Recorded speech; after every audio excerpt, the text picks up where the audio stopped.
నమస్కారం. నా విద్యార్థులందరికీ పరుచూరి పాఠాలకు స్వాగతం.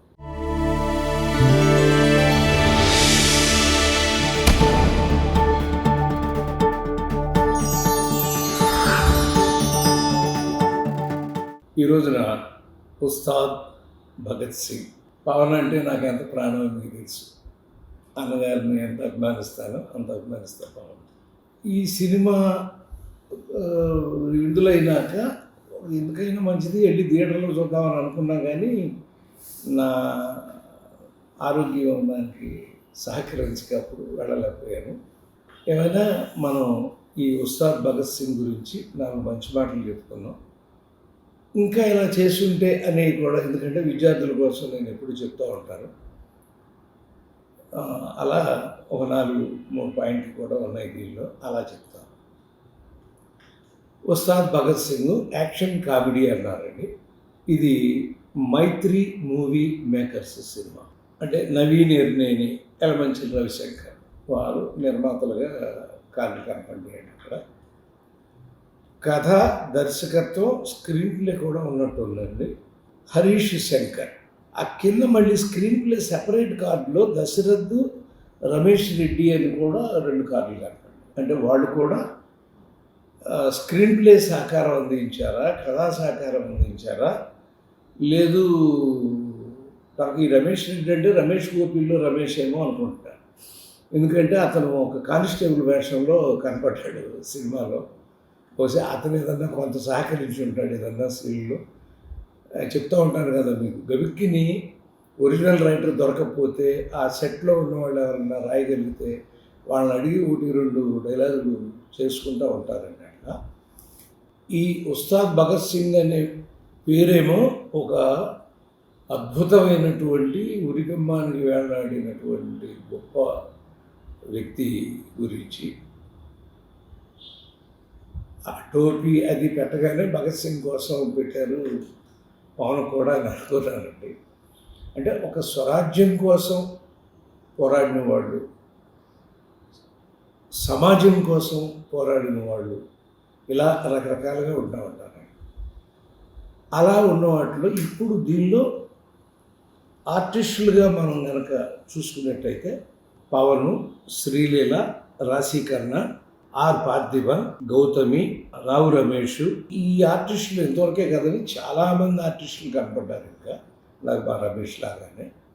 ఎందుకంటే ఆ గౌతమి పాత్ర కూడా ముందు కనపడి ఆ చిన్నపిల్లాడితో కనపడి ఆ తర్వాత కనపడదేమో ఇంతేనేమో అనుకున్నాం. కానీ తర్వాత కూడా భగత్ సింగ్తో ఆవిడ ఉస్తాద్తో కలిసి ఆ పాత్రని నడుపుకుంటూ చివరిగా తీసుకెళ్ళారు. తన పాత్ర కూడా ఆవిడ చాలా అద్భుతంగా న్యాయం చేసింది. అయితే కథాకథనాల్లో భాగంగా ఏంటంటే యాక్చువల్గా మెయిన్ పాయింట్ నుంచి కొంచెం పక్కకి వెళ్ళిందా స్క్రీన్ ప్లే అనేటువంటి పాయింట్ కూడా వచ్చిందండి. దానికి కారణం సెకండ్ హాఫ్, ఫస్ట్ హాఫ్లో అది మళ్ళీ తర్వాత చెప్పే పాయింట్లో, నేను చెప్పే పాయింట్లో చెప్తాను. ఫస్ట్ హాఫ్లో ఏముంటే బాగుండేది, సెకండ్ హాఫ్ నుంచి ఫస్ట్ హాఫ్కి ఏం చేస్తే బాగుండేది అనేటువంటి విషయాలు చెప్తాను. అయితే ఇక్కడ ఏంటంటే అందరినీ చంపేయటం అనేది ఒక అరెస్టింగ్ స్టార్టింగ్ అంటారండి. అరెస్టింగ్ అంటే థియేటరు ఆడియన్స్ వచ్చి శాంతం కూర్చోకముందు కూడా ఒక్కోసారి ఆ సీన్ విడిపోయే ప్రమాదం ఉంటుంది. టపటపటపటప అందరినీ అరెస్టింగ్ లాగా ఆ సీన్తో తయారు చేశారు. అక్కడి నుంచి 2 రకాల ఫ్లాష్ బ్యాక్ ఎపిసోడ్లతో ఈ కథ నడిచింది.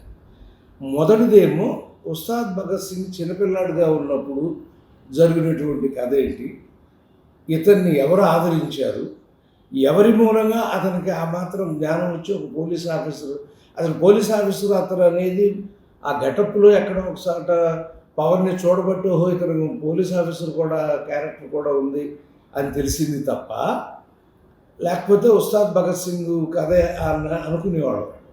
అది కనుక పోస్టర్స్లో వీటిలో కనపడి ఉండకపోతే.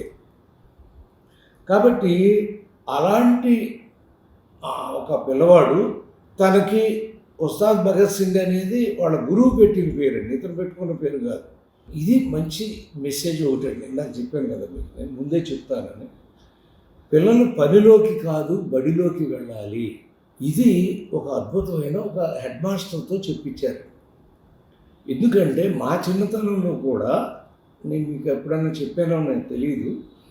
మా నాన్నగారితో కలిసి మేము కూడా మా మిరప తోటలోకి అక్కడికి వెళ్ళేవాళ్ళం. కలుపు తీస్తా అంటే వెళ్ళేవాళ్ళం, ఉప్పునూరుస్తున్నప్పుడు వెళ్ళేవాళ్ళం.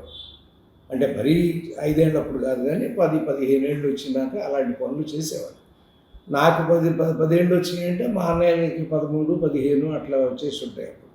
కాబట్టి తల్లిదండ్రులు ఒక రైతు కుటుంబాలు, అదే కమ్యూనిటీ అనేది వద్దండి. మరి రైతు కుటుంబం అంటే తనకు పుట్టిన బిడ్డలందరినీ కూడా వ్యవసాయ పొలానికి తీసుకెళ్ళడం అనేది రైతుకి అలవాటు.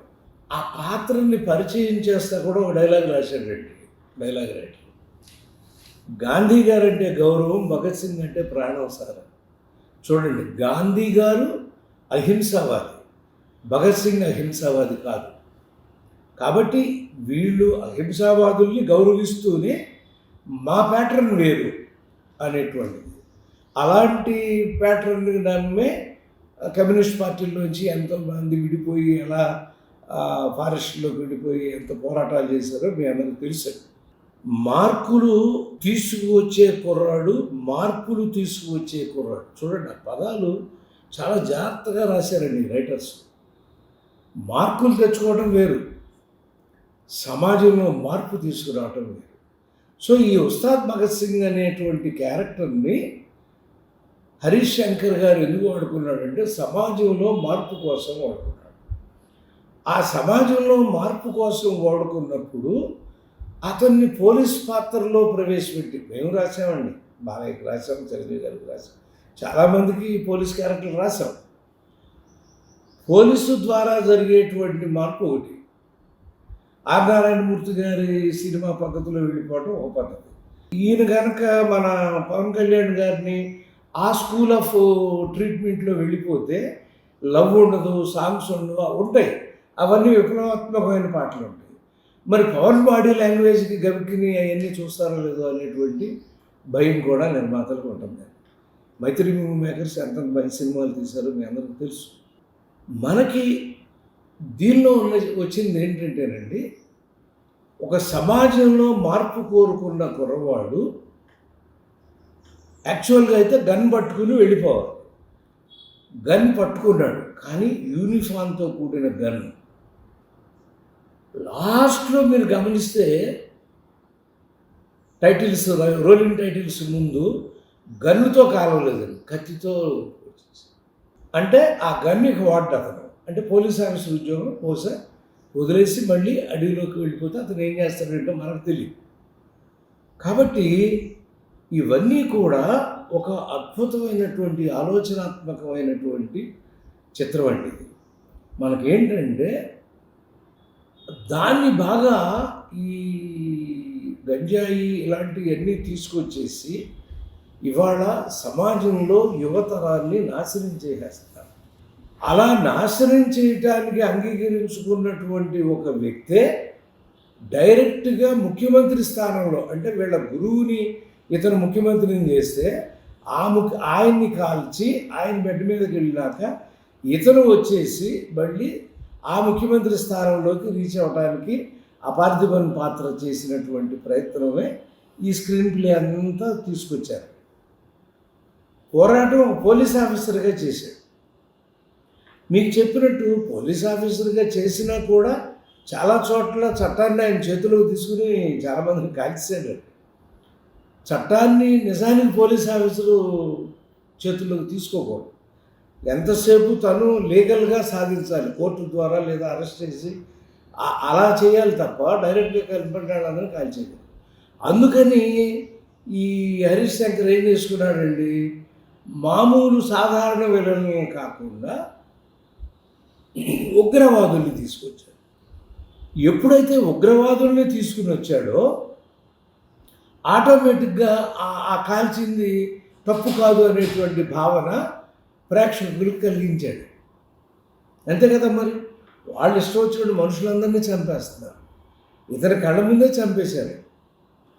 దానికోసం హరీష్ శంకర్ చేసినటువంటి ఒక అద్భుతమైన ప్రక్రియ ఏంటంటేనండి, ఫస్ట్ హాఫ్లో ఒక హీరోయిన్ని తీసుకొచ్చి అంటే ఇది కేవలం ఉగ్రవాదుల్ని అంతం చేసేటువంటి ఒక పోలీస్ ఆఫీసర్ కథే కాదు అని ఒకటి చేస్తూ, రెండో హాఫ్లో చాలా కొన్ని రీళ్ళు తరబడి ఒక అద్భుతమైన లవ్ స్టోరీని వర్కౌట్ చేశాడు. ఇక్కడ మనకి నేను చెప్పదలుచుకుంది ఇక్కడండి. మా నిప్పురవ్వ అప్పుడు నేను చెప్పాను మీకు, కొంతమంది మన సినిమా వాళ్ళే చూసి ఫోన్ చేసి ఫస్ట్ హాఫ్ 1 year అండి, సెకండ్ హాఫ్ అసలు ఏమీ లేదండి.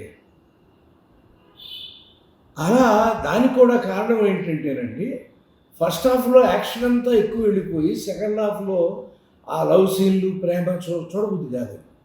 ఇందులో ఆ చిన్న స్క్రీన్ ప్లే దోషం ఇందాక చెప్పింది అదేనండి. ఈ హరీష్ శంకర్ గనక కాపీ చూసినాకైనా పవన్ కళ్యాణ్ గారితో మాట్లాడుకుని కొంత భాగమైనా, అంతా కాకపోయినా కొంత భాగాన్ని తీసుకువెళ్ళి, ఎందుకంటే ఫస్ట్ హాఫ్లో ఈయనకి పెద్ద లవ్ స్టోరీ లేదు కాబట్టి సెకండ్ హాఫ్లో అద్భుతంగా ఉన్నాయి. ఆ హీరో హీరోయిన్ సీన్లు చాలా బాగున్నాయండి, చూస్తాయండి, ఎంటర్టైన్మెంట్తో ఉన్నాయి. కాబట్టి అక్కడ తీసుకొచ్చేసి ఇక్కడ కూర్చోబెట్టుకుని అంత కొంత అక్కడ వాడుకుని, అప్పుడు బాగా చెప్పారు చాలామంది, మీరు సెకండ్ హాఫ్ ఫస్ట్ హాఫ్ చేసి ఫస్ట్ హాఫ్ సెకండ్ హాఫ్ చేసి ఉంటే ఇది 100 రోజులు బొమ్మ సార్ అన్నారు బాలయ్య ఫ్యాన్స్. ఇది కూడా నేను చూశాను, అంటే దగ్గర రీచ్ అయింది, తీసిన అమౌంట్కి రీచ్ అయింది కాదు, అలా రీచ్ అయ్యే సినిమా కాదు, అంత బాగా చేశాడు పవన్ సినిమాలో. కాబట్టి ఆ రీచ్ అయ్యే సినిమా కాకుండా రూపాయికి రూపాయి చేసి ఇంకా ఎక్కువ లాభాలు తెచ్చేటువంటి చిత్రంగా ఇది నిలబడి ఉండేదేమో ఈ ఆఫ్ను గనక అటు తీసుకెళ్తే అనేటువంటిది అనుకున్నాను. అలాగే సామాన్యంగా మెగాస్టార్స్, పవన్ కూడా మెగాస్టార్ అనండి, వాళ్ళ అన్నయ్యని మెగాస్టార్ అన్న, పవన్ కూడా ఓ మెగాస్టార్లు అంటాడే. అలాంటి వాళ్ళని ఎప్పుడు చూద్దామా అని వచ్చి థియేటర్లో కూర్చుంటే 21వ నిమిషం కంటే 20 నిమిషాల పాటు అతని చిన్నతనం క్యారెక్టర్ చూపించారు తప్ప, ముందు పవన్ని పరిచయం చేసుకుని అంత లెంగ్త్ దాన్ని వాడుకోకుండా, ఇది 2 గంటల 30 నిమిషాల సినిమా బదులు 15 నిమిషాలు తగ్గించుకుంటే అక్కడ ఒక 7-8 నిమిషాలు తగ్గేదండి చిన్నపిల్లడి కదా. అప్పుడు తొందరగా పవన్ ఎంట్రీ 10 నిమిషాల్లో మనకి వచ్చింది. అందుకని హీరో ఎంట్రీ లేట్ అయితే సినిమాలకు ఒక్కోసారి చాలా ప్రమాదం. అదొకటి 21వ నిమిషం వరకు కూడా రాలేదు అనేటువంటిది మీకు కనపడేట్ చేసి చెప్తున్నానండి. అలా భగవంతుడికి బలహీనుడికి మధ్య అనుసంధానం ఆయన. అంటే పోలీస్ అంటే భగవంతుడికి బలహీనుడికి ఎవరు కాపాడతారండి? భగవంతుడు కాపాడతారు. ఇక్కడ మానవ సమాజంలో ఉన్న బలహీనులను ఎవరు కాపాడతారండి? పోలీస్ కాపాడతారు. అంటే భగవంతుడితో సమానం పోలీస్ పాత్ర. అందుకే చెప్పారు, మాటలు చాలా బాగున్నాయి. మరి మా రమేష్ రెడ్డి, దశరథ్, వీళ్ళందరూ, హరీష్ శంకర్, వీళ్ళలో ఎవరు రాసుకున్నారో కానీ ఆ మాటలన్నీ కూడా సంభాషణలు మాత్రం చాలా అద్భుతంగా ఉన్నాయండి. చిత్రం ఒళ్ళు గగురిపొచ్చే సంభాషణలు కాదు, హార్ట్కి టచ్ అయ్యే సంభాషణలు. మాలాగా తొడగొడితే సౌండ్ చేస్తాం అలాంటి డైలాగులు కాదండి, హార్ట్కి టచ్ అయ్యే అద్భుతమైనటువంటి మాటలు తీసుకుంటాను. అలాగే చూడండి, మీకు అందుకే చెప్తున్నా, సంభాషణల గురించే చెప్పాలనే నేను ఆశ అందరికీ ఉంటుంది, అర్హత కొందరికే ఉంటుంది. నిజం. హీరో అవ్వాలనుకుంటారు, రైటర్ అవ్వాలనుకుంటారు, డైరెక్టర్ అవ్వాలనుకుంటారు, నిర్మాత అవ్వాలనుకుంటారు, ఎన్నో కోరికలు ఉంటాయి. కానీ మన సంకల్పం, మన శ్రమని బట్టి, ఏదో కొంతమంది లక్కు అది ఇది అంటారు కానీ లక్కు కాదండి. ఎందుకంటే 400 సినిమాలు చేసింది నేను చెప్తున్నాను. లక్ ద్వారా మనకు ఎప్పుడు కూడా అలా మనకి ఏమీ రాదండి, అది మీరు గుర్తుపెట్టుకోవాలి. లక్ ద్వారా ఏమి రాదు, శ్రమ ద్వారా మాత్రమే వస్తుంది. పరచూరి బ్రదర్స్ లక్తో సాధించలేదు. ఎందుకంటే 1,00,000 రూపాయలతో తీసిన చలిచీమ 100 రోజులు ఆడటం ఏంటి? 1,75,000తో తీసిన ఏ చిత్ర వేసిరాతో 175 రోజులు ఆడటం ఏంటి? అంటే ఎంత డబ్బుతో తీస్తే అంత హిట్. 175 చిన్న చిన్న ఆ హీరో పేర్లు కూడా తెలియని హీరోలు అందరూ చేశారు అంటే, ఆ తర్వాత పెద్దవాళ్ళు అయ్యారండి వాళ్ళందరూ.